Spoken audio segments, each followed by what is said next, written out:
অনেক আনন্দিত মনে হচ্ছে আমরা একটা নতুন ঈদ পেয়েছি। এই জন্য দীর্ঘ 20 বছর ওনার অপেক্ষায় আমরা ছিলাম। অবশেষে যার অপেক্ষায় আমরা এতদিন ছিলাম, উনি কাঙ্ক্ষিত ওই ব্যক্তিটা আমাদের এখানে চলে এসেছে। উনার আমরা চাইবো, আশা করব উনার হাত ধরে এই দেশটা অনেক উন্নত হবে এবং উন্নত বিশ্বের সাথে আমরা তাল মিলিয়ে চলতে পারবো। যে বাংলাদেশে হানাহানি মারামারি যেগুলো আছে, উনার মাধ্যমে আমাদের নতুন বাংলাদেশ আমরা ফিরে পাবো এবং এই প্রত্যাশা আমরা তারেক রহমানের কাছে করি। সে তারেক রহমান বীর চট্টলায় আগমন উপলক্ষে যে মেসেজ দিবে, আগামী রাষ্ট্র পরিচালনার জন্য যে মেসেজ দিবে, সেই মেসেজ বীর চট্টলা যে 16টি আসন আছে, সেই 16টি আসনের নেতৃবৃন্দরা অক্ষরে অক্ষরে পালন করবে। আমরা আমাদের প্রিয় নেতা চট্টগ্রাম শহরে প্রিয় নেতাকে বরণ করার জন্য আনন্দিত, খুব উৎকলিত। সবার আগে বাংলাদেশ আমাদের প্রাণপ্রিয় নেতা বিএনপির চেয়ারপারসন তারেক রহমান আমাদেরকে 31 দফা ঘোষণা করেছে আগামী নির্বাচনে।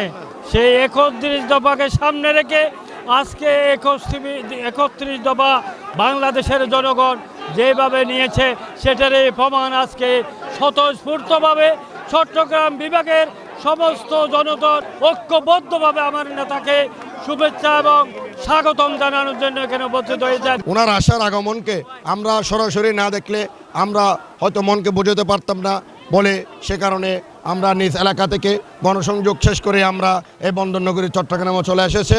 আজকে আমরা যেটা উনি আসার আগমনে উপলক্ষে একটা শ্বাস বীর চট্টলায় অনুভব করছি এবং একটা ঈদের আমেজ আমরা অনুভব করছি। অনুভূতি হচ্ছে আমাদের আজকে মানে ঈদের মতো লাগতেছে। আমরা 20 বছর পর ওনাকে পেয়েছি।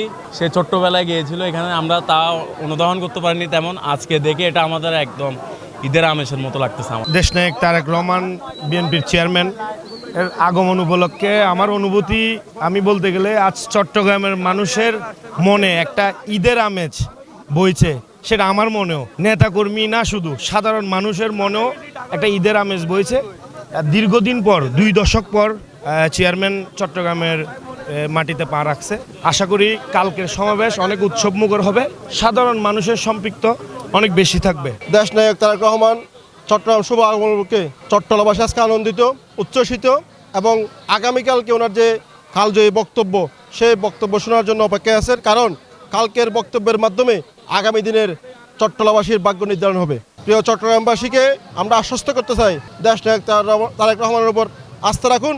ইনশাল্লাহ আগামীতে এই বীর চট্টলা হবে আধুনিক, উন্নত মানের এবং বাসযোগ্য নগরী। Well done, side by side, free.